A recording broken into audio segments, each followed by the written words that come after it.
to happen? Well, You have this enormous rush. I don't know. I have not been, to tell you the truth, overly happy by some of the responses that I'm hearing. I think we have to start off with the premise that the Bush administration has been the most incompetent administration, certainly in modern history. They've been incredibly dishonest. They've been very political. And I think if anyone forgets about the fact that there's an election in 6 weeks, I think one would be very, very naive. So I think the Democrats have got to stand very tall, and I think on everything that I've told you about who should pay for this bailout, I think you're going to have overwhelming support from the American people. The American people understand that under Bush, they have been ripped off. Their standard of living is declining, while the people on top have made out like bandits. And now is the time to say, sorry, we're not going to pick up. We're not going to pick up the damage done by these folks. Senator Sanders, what does this mean for the presidential race? How is this political? Well, they're going to be, believe me, they're going to be spinning every other minute. Right now, as you know, John McCain, who is I hope all listeners know, is very close to Phil Gramm, and one can argue that Phil Gramm was the leading exponent. He was the chairman of the Senate Banking Committee, the leading exponent of deregulation. He is the guy who got the so-called Enron loophole through. He is the guy who certainly led the effort for deregulation in financial services. He was McCain's key economic advisor, and there was some talk that he would be Secretary of the Treasury under a McCain administration. Now, of course, that was yesterday, and now we find McCain, the great trust buster, the great fighter for regulation, the guy who's going to take on Wall Street. And that's what Karl Rove and the Republicans do very well. They assume that the American people don't remember yesterday, and you just start off, with today.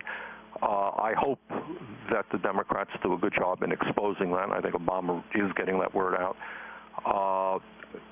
I think the message for this campaign is that we have had 8 years of right-wing extremist ideology. We have given incredible tax breaks to the very wealthiest people who don't need it.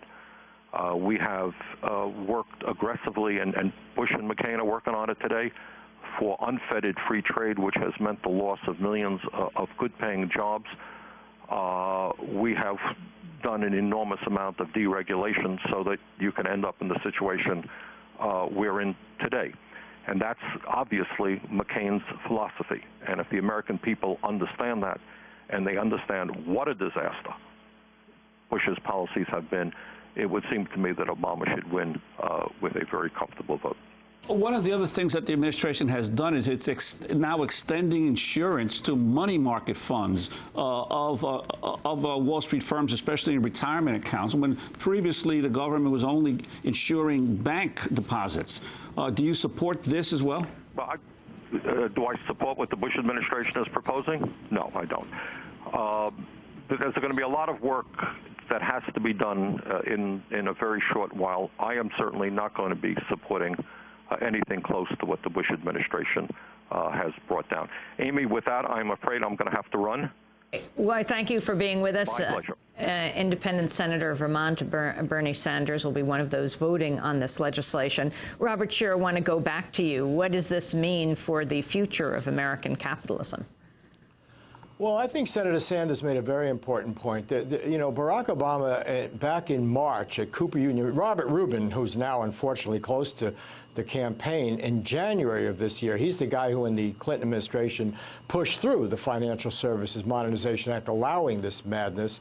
But in January, he said, we don't have a problem. This is just a normal fluctuation of the market. That was in a speech he gave at Cooper Union. However, in March, Barack Obama gave a very good speech on the economy. He said much of what we have been saying on the show so far.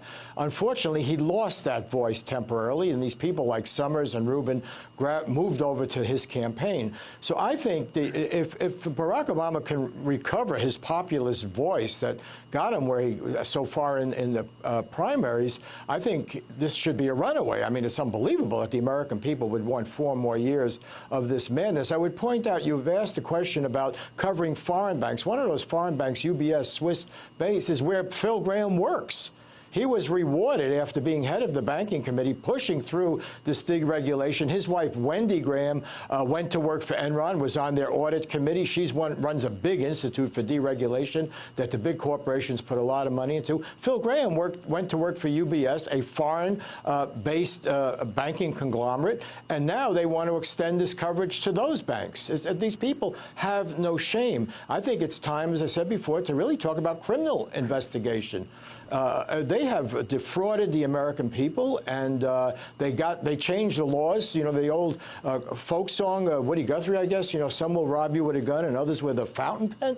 I mean, imagine these people came in, rewrote federal regulation to exempt the kind of credit swaps. I know people find this a bit confusing, but I'm saying they got to read up on it. The hybrid instruments that they talk about, that's what allowed all of this. That's why AIG got in trouble. They're supposed to be selling insurance. They're not supposed to be backing security packages. And all of this stuff was hidden. It was murky. The bankers themselves admit they don't know what was going on. And all of that was made legal. It was illegal up until, you know, less than 10 years ago. It was made legal by acts of Congress led by the Republicans. And unfortunately, a majority of Democrats backed it. And Bill Clinton signed off on that first major legislation. So we have to be very wary.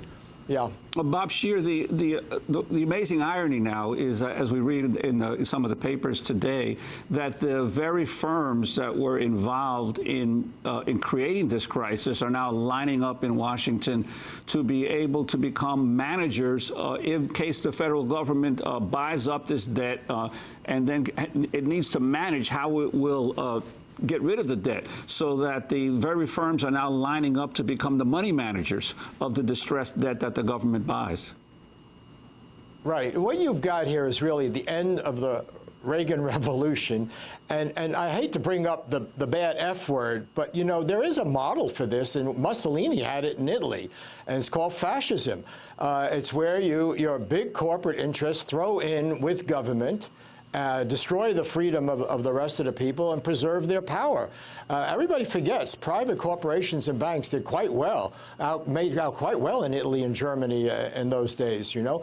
And I am really worried about this assault on our democracy. The idea, we didn't cover insurance, as Sanders pointed out, insurance for 4 million kids, because Bush vetoed it and said $7 billion was too much to spend to cover insurance, health insurance for 4 million kids. But now they can throw $700 billion at these banks, and they say we can't even have hearings about it. It is absolutely outrageous, and I don't want to lose that point I made earlier. The best way to deal with this crisis now is to put a freeze on foreclosures. That's what the Democrats should be. It's what Hillary mentioned during the primaries. I don't know if she did it just as a one-liner, but the fact is it's a very reasonable thing to do. Say American homeowners should not suffer now. You know, if people were given these mortgages, and by the way, it's not just the subprime mortgage holders that hurt. If the housing market collapses as it has, it hurts everyone. Why not a freeze on foreclosures? And why are the Democrats not pushing that idea? Let's help out the people who are suffering,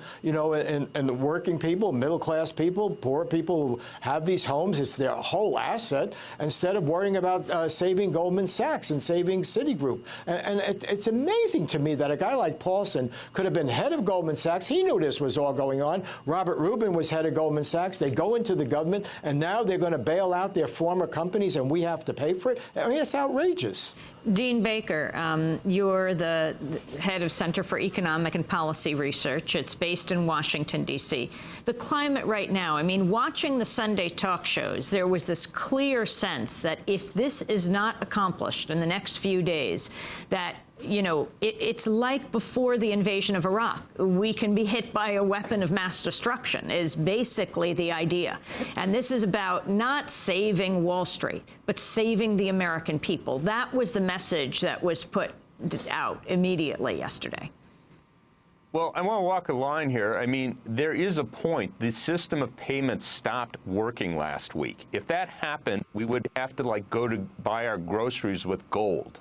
We had a serious situation. Now, on the other hand, the Fed and Treasury were able to deal with it. They are able to deal with it. They have the resources to deal with that. But it is a very serious situation. So they aren't talking about total nonsense in that. Now, they're trying to scare Congress to death because it's not as though we have to do it today or tomorrow. And, you know, what I would say is We do have to keep the system operating, but it should be They're punitive. saying by I keep Thursday or emphasizing Friday. Punitive. They're saying by Thursday or Friday. We could probably wait a week. We could probably wait 2 weeks. But the point is, it could be punitive. It should be punitive. That is the whole point. If UBS wants to come here and sell 90% of their company to us to sell their junk, fine. And their CEOs are going to get a 90 or 95% pay cut, fine. It's got to be punitive. I don't care if the whole world wants to sell their financial system to us. That's fine. We can structure this. We should structure it in a way that keeps the system operating and is punitive so that UBS is not happy to have to come here. That can be done, and that's what should be the focus. I should also say progressives have an unbelievable opportunity here. The people hate Wall Street now. They see that you have the highest paid people in the country that ruin their companies, ruined the economy, and now they're asking for a handout. We have a chance to turn around the inequality that's been built up over the last 30 years by hitting it right at the top if we focus in the right direction. We can do this. They have to have that bailout. They do need it. We have time, and we can impose